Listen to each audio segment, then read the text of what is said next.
ipapa-pencil book ko na po kayo. Kapag nasettle niyo po ang reservation fee, ipapa-block ko na po ang date para sa inyo. Kukuha lang po ako ng ibang requirements. Pantay lang po. Salamat. Thank you, ha. Babe, swerte natin wala pa nakapagpabook dun sa anniversary date natin. As 5 months from now. Sabi ni attorney, 3 months ang maximum bago lumabas yung court order ng reappearance mo. By then, maapabuan ng visa ng kasal ko kay Shaira. Babe, narinig mo ba yung sinabi ko? Yeah, tinatansya ko lang kung kasya ba yung 5 months sa preparations natin. Diba? Parang... excuse me, babe. Kunin ko lang to, I'll just take it outside. Hello?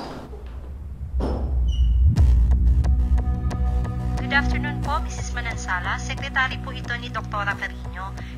Follow up ko lang sana kung convenient for you on Tuesday for your prenatal checkup. Yes po. Pakisabi po kay Doc, I'll be there. That's good to know po. Pinapasabi rin po ni Doc na mas mainam sana kung makakasama po sa check-up si Mr. Manansala para daw po ma-advise din ng Mr. ninyo kung paano i-address kung may any specific medical issues. Miss, pwede bang pakisabi muna? Ako na lang po muna yung pupunta. Tapos, ayoko po sana kasi na malaman muna ng asawa ko yung kondisyon ko eh. Okay lang, miss. Ano hindi ko dapat pwede malaman? Sige, thank you. Sino kausap mo, babe? Tsaka ano yung kondisyon na sinasabi mo? Kausap ko lang yung psychiatrist ko.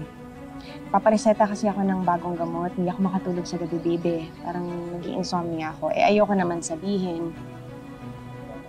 Ayoko mag-alala ka. Sigurado ka ba yun lang yung pinag-usapan yung dalawa? Wala bang ibang dapat malaman? Yes, babe. Alam mo, baka stress ka lang kaya hindi ka nakakatulog agad. Uwi na tayo, magpahinga ka na. Okay.